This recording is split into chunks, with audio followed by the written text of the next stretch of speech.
Hello everybody and welcome to my YouTube channel. My daughter's family lives in Amsterdam in the Netherlands, a city with an extensive system of waterways or canals, grachten they call it in Dutch.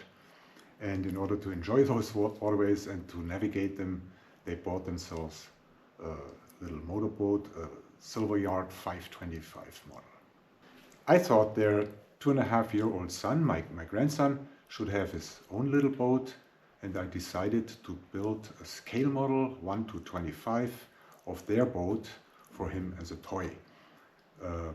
This video series of 3 videos explains the complete process from design to the final assembly.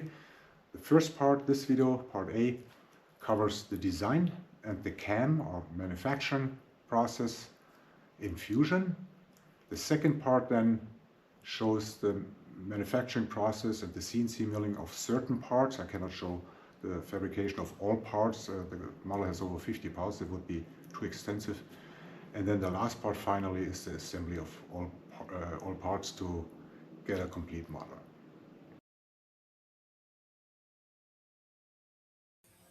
I could not find any drawings for this particular boat, so I took a few pictures and then took measurements of the exterior and interior, the engine and so forth, and then based my design on those. Let's start with the main body or part of the scale model, the hull, which later will be CNC milled out of a solid piece of wood. I tried to maintain all the iconic design features of the 525 Silver Yard. For example, the original boat does not have a flat surface here. It has these steps to make it look like it's built out of wooden boards, even when the original boat has a fiberglass body.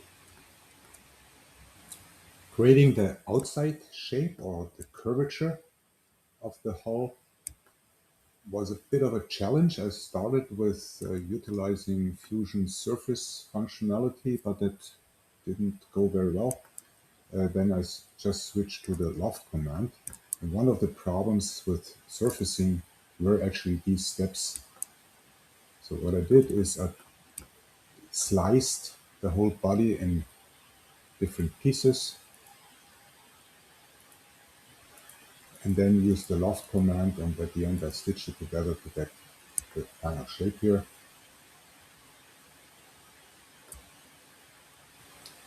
Finding out if the boat will float and how deep it will sit in the water, or where the waterline will be, was actually rather easy. I just assigned the materials to each of the parts and then added them up and got the total weight of the boat with all fittings and engine and everything. And then I assigned water as a building material, which gave me the water displacement by the boat, and then with some calculation I just got the water line. It means how deep the boat will sink into the water after it starts floating. The hull is missing one part, and that is the cockpit with the steering wheel and the throttle, and I separated that for the following reason. The cockpit needs to be drilled to hold the steering wheel and the throttle, and I could not drill it if that would be one piece with the hull. I would not have access to the drill here because it's below this line. So I made that a separate part, and the cockpit here is then just glued onto these surfaces.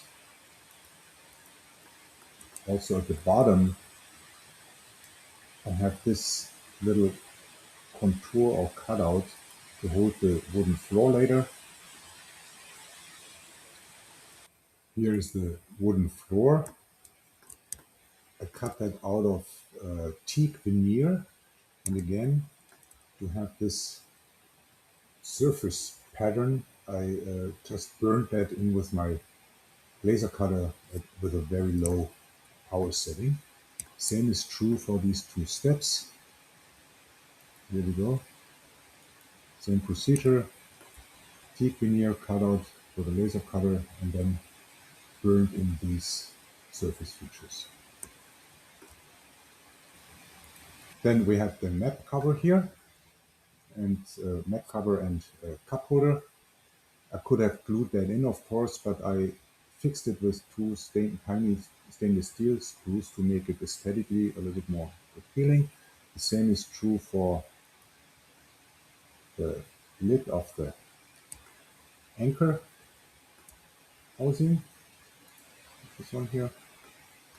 And then we have a table, same thing, cut out a piece of teak wood, and I burned in these surface lines to make it similar to the original design of the table.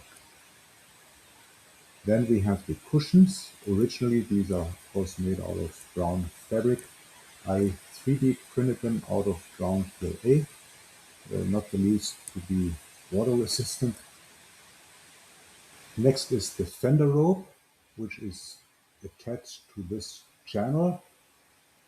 Here we go. And the fender rope has two end caps made out of stainless steel. I just cut stainless steel tube and make these two pieces, which are then nailed onto the wooden body. Then we have some fittings. The boat has two rails here out of stainless steel.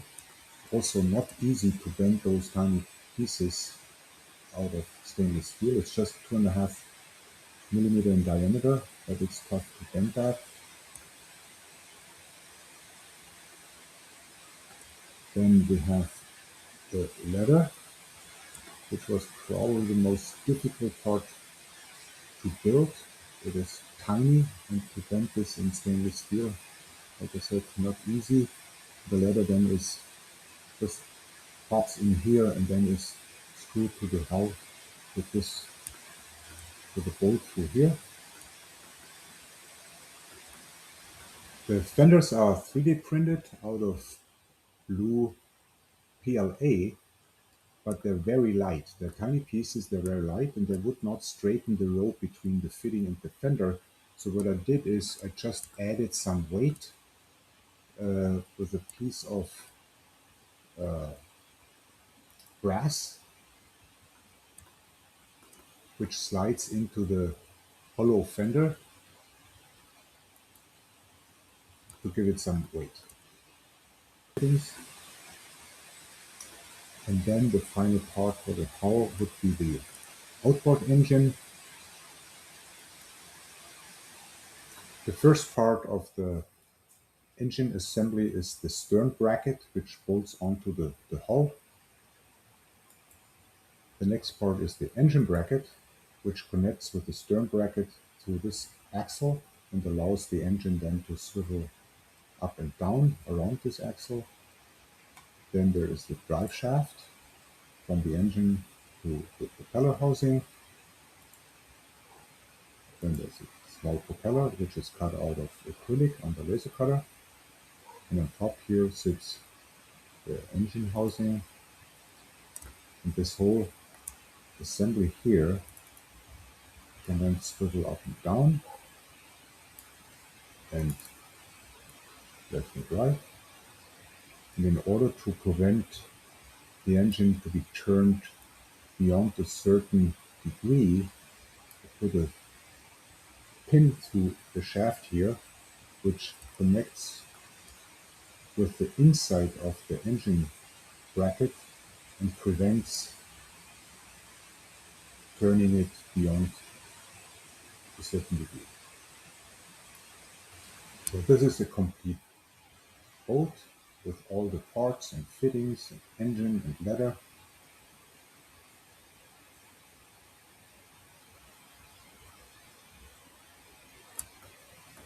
And that leaves us with the trailer. The first part of the trailer is the frame, which is milled out of a solid piece of aluminum 6061. Next are two rest pieces. So the hull sits on these pieces. Both are 3D printed out of black PLA. Then we have the wheel fenders, left and right, bolted onto the frame, and the wheels and tires.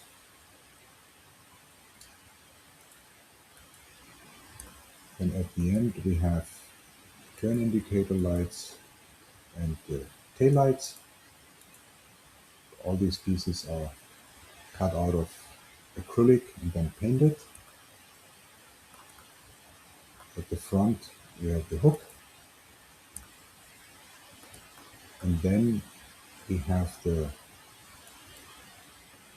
front rest with the front wheel,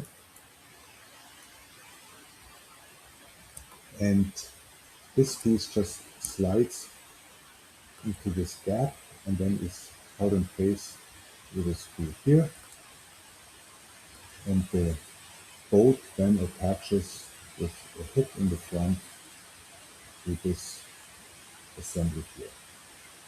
So if I include now the bolt, and the complete thing looks like that.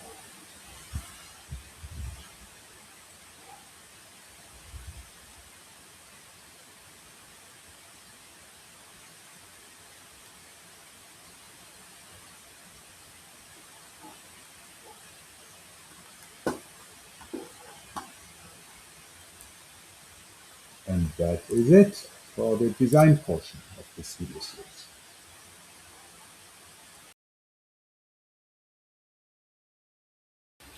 Here's an overview of all the parts I machined on my CNC mill, starting with the hull, which was machined from the bottom and the top side. Next is the cockpit,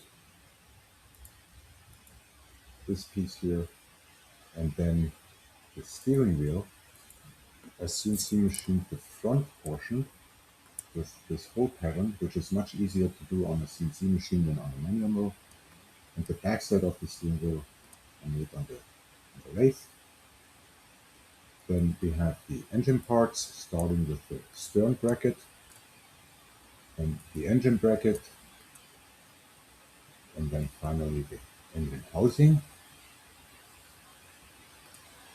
And then at last the frame, again machined from the bottom and the top, and then the front rest, which also holds then the front wheel. The most complex part to CNC machine was the hull, of course. First, I CNC machined the bottom with 4 different operations and 3 different tools, and then the top. I'll show you a simulation of the top real quick. There you go. It required 18 operations and 9 different tools. First was facing off the top.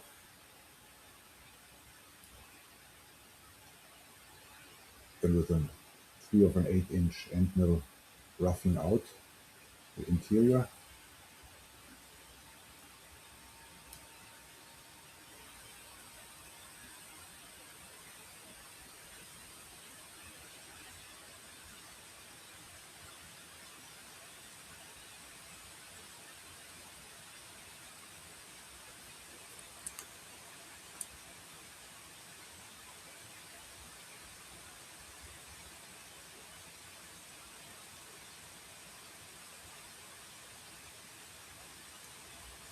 And here the engine compartment. And then with a smaller tool, a 1/4-inch end mill, the contours and the smaller features.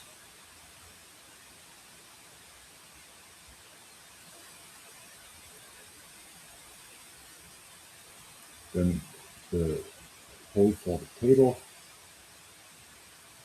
interlink, the cup holder, and then all the holes for the clamps and so forth.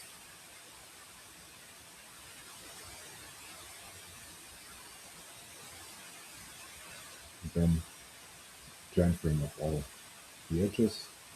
We also note this canal for the fender rail.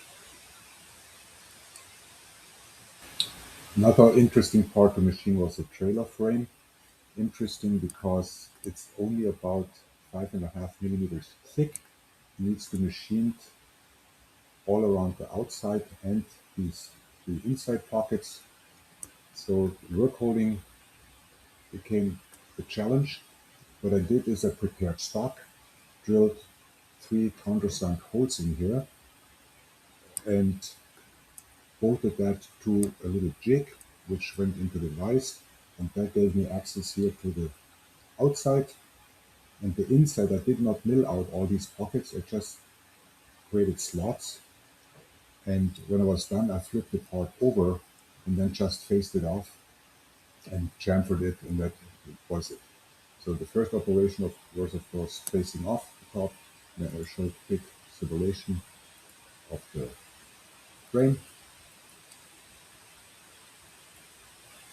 with the outside contour.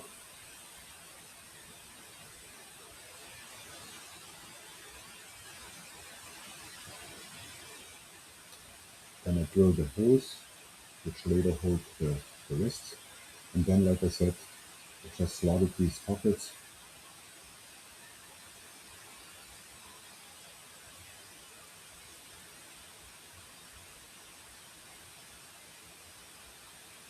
Finally, the chamfering of all pockets in the outside contour. And the next step then was to flip the part over and just face it off. Then these parts will just fall off, and chamfering, and that was it. The most challenging parts to machine were the engine parts, the stern bracket, the engine bracket, the engine housing, and the front rest here. The reason being these parts are rather small, and with very small parts, work holding always becomes an issue. So I don't want to get into the details, that would be too much for this video. But like I said, the larger parts are in general easier to machine than the smaller parts. All right, this is the end of this video in a series of 3 videos about building a scale model of a small motorboat. I hope you enjoyed it, and I'm looking forward to see you very soon.